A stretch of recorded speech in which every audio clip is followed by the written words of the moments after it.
안녕하십니까. Y타임스 논평의 추국일입니다. 오늘은 문재인 대통령이 완전히 국제 미아가 됐습니다. 트럼프 대통령이 이렇게 주장을 했습니다. 시진핑 주석이 북한 문제에 대해서 100% 협력하겠다, 이런 약속을 했다, 그런 건데요. 결국 문재인 대통령은 국제 미아가 된 겁니다. 오늘 이 주제를 함께 생각해 보겠습니다. 미국과 중국 간 무역전쟁, 사실상 중국의 완전한 항복선언으로 휴전 상태에 돌입했습니다. 이 미국과 중국을 둘러싼 무역전쟁이 미국의 완승으로 일단락되었다, 이렇게 볼 수가 있습니다. 지난 1일날 현지 시간인데요, G20 정상회의가 열렸던 아르헨티나 부에노스아이레스에서 미국의 도널드 트럼프 대통령하고 중국의 시진핑 주석 간의 정상회담이 열렸는데, 여기서 이제 미중 간의 무역전쟁을 일단 90일간 휴전하기로 이렇게 합의가 된 겁니다. 중국은 이제 미국과 휴전을 통해서 대규모 농산물 수입 카드 같은 여러 가지를 미국에 선물했습니다. 그리고 백악관은 중국이 미국산 농산물을 즉시 구매하는 데 합의했다, 이렇게 발표를 했고요. 중국이 무역 불균형 축소를 위해서 미국으로부터 에너지 산업 같은, 그리고 기타 제품을 구매하는 데 동의했다, 이런 발언도 했습니다. 사실상 중국 입장에서는 트럼프 대통령한테 엄청난 선물을 주고 일단 90일이라는 시간을 번 셈이다, 이렇게 볼 수 있을 겁니다. 이 트럼프 대통령은 또 이런 이야기를 했습니다. 시진핑 주석이 북한 문제에 대해서 100% 협력하겠다, 이런 약속을 했다, 이런 주장을 했는데요. 무역전쟁을 일단 휴전하는 이 자리에서 트럼프 대통령이 주장한 겁니다. 발표한 건데요. 그동안 이제 미국은 중국을 여러 방향에서 압박을 해왔습니다. 중국의 가장 큰 이슈이기도 하죠. 대만 문제, 그리고 남중국해, 티베트 인권 문제, 중국 내 인권 문제, 이런 것들이 주요 타겟이었는데, 여기서 굉장히 중요한 연결고리 중에 하나가 북한 핵 문제입니다. 그러니까 중국이 이 모든 것들을 다 미국에 이길 수는 없는 것이고, 뭔가 포기를 해주면서 이건 좀 넘어가자, 이 양해하자, 이런 협상이 오고 가야 되는데, 그 굉장히 중요한 키가 바로 북한 핵 문제였다 하는 이야기입니다. 북한 핵은 사실상 시진핑 주석도 처음부터 반대를 해왔습니다. 그래서 김정은이 베이징을 방문하겠다고 3차례나 요청을 했지만, 처음에는 시진핑 주석이 북한 핵에 대한 확실한 의사표명이 없이는 받아들이지 않겠다, 그래가지고 이제 이 베이징에 오는 걸 반대를 해왔었는데요. 그러다가 나중에 결국은 열어주고 말았는데, 어찌됐건 이 시진핑 주석은 북한의 북한이 핵을 가져서는 안 된다는 확고한 생각을 갖고 있었습니다. 그런데 미국의 압박에 저항하려고 생각했던 중국이 이런 유엔 안보리의 결의에도 불구하고 사실상 북한에 대해서 뒷문을 열어주는 역할을 해왔었습니다. 그런데 미국이 이제 압박이 점점점 강해지니까 이 중국 내부에서도 상당한 논란이 있었습니다. 이게 뭔가 하니, 우리가 남중국해부터 시작해가지고 여러 가지를 다 이길 수는 없고, 어느 것 하나 정도는 미국이 양해를 좀 해줘야 되지 않겠나. 그래서 나온 게 북핵 포기 카드입니다. 북한 포기 카드입니다. 이건 이제 중국이 북한을 문제를 미국이 원하는 대로 해준 대신 다른 면에서 활로를 좀 찾아보자.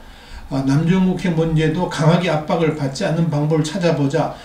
이런 것들이 이제 소장층을 중심으로 해서 강하게 이제 일어났던 겁니다. 여기서 이제 북한 포기라는 것은 뭐냐면, 미국의 뜻대로 북한의 비핵화의 압박에 동참을 하자 하는 그런 겁니다.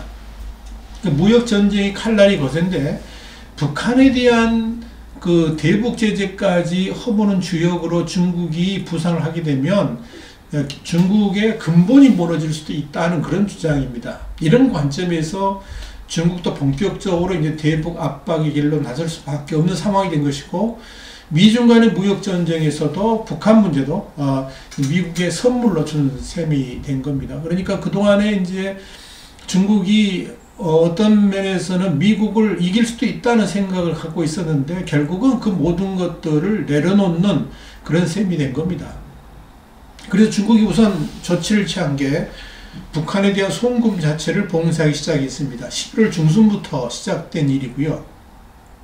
그리고 이제 흐트러진 대북 제재 전선도 다시 고삐를 죄지 않겠나, 이런 예상이 듭니다. 트럼프 대통령 입장에서는 북한의 비핵화를 재촉하는 유일한 방법이 완벽한 대북 제재인데, 전 세계 이제 나라들이 여기에 동참을 하고 있지 않습니까? 근데 가장 방해가 되는 나라가 중국이었습니다. 뒷문을 열어놨으니까요. 러시아는 사실 영향력이 없습니다. 러시아 경제 자체도 상황이 좋지 않고요. 북한에 도움을 줄 여력도 없습니다. 그래서 러시아의 벌목공으로 간 그런 중국 노동자들이 일이 없어서 다시 북한으로 돌아가는 일도 생기고 그랬거든요.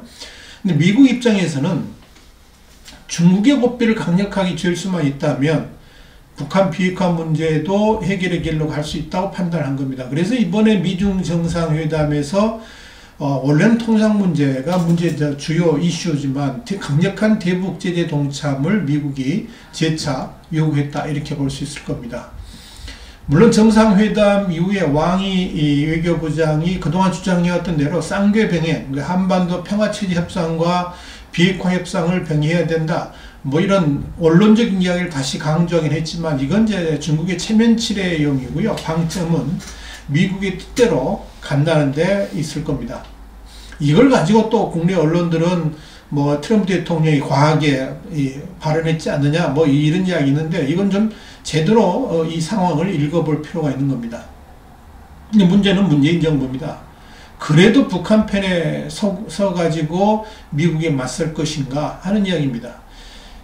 결국 북한이 가장 강력한 우방이던 중국도 손을 들었습니다. 이 남은 건 한국인데, 물론 문재인 대통령이 트럼프 대통령하고 회담에서 대북 제재 완화 카드를 이제 포기하고, 또 포기했단 말을 안 했죠. 뭐 내가 언제 대북 제재를 완화하자고 주장했느냐, 계속해서 대북 제재는 해야 된다, 지속해야 된다, 이런 이야기를 했다, 이런 말도 안 되는 또 거짓말을 했습니다만은 가짜뉴스죠, 그게. 그러니까 기회만 되면 북한을 도우려고 하는 본성이 이 문재인 대통령이 있지 않느냐, 그런 생각이 듭니다.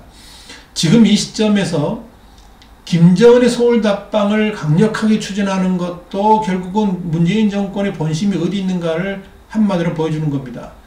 체코를 왜 갔습니까? 아무 일도 없는, 그리고 대통령도 없는 체코를 왜 갔습니까? 이유는 뭐 간단하게 우리가 볼 수 있는 거 아니겠습니까? 북한 비핵화가 근본 문제인데도 문 대통령은 핵심을 도외시 채 지금 김정은의 서울 답방, 이걸 이룩하기 위해서 별 수단을 다 동원하고 있는 거 아니겠습니까? 이미 문재인 대통령의 본심은 드러났습니다. 설사 문재인 정권의 작업으로 김정은이 서울에 온다 할지라도 달라질 건 하나도 없습니다. 북한의 완전한 비핵화가 없는 김정은의 서울 답방이 무슨 의미가 있습니까? 국민들의 분노만 불러올 것입니다. 그러니까 서울에 오려면, 김정은이 서울에 오려면 딱 한 가지만 하면 됩니다. 북한의 비핵화를 하겠다고 약속은 했으니까 그걸 실행으로 옮기면 됩니다. 그리고 지금 미국과 북한 간의 협상이 벌어지고 있고 미북 정상회담이 내년에 지금 예정돼 있다고 그랬지 않습니까?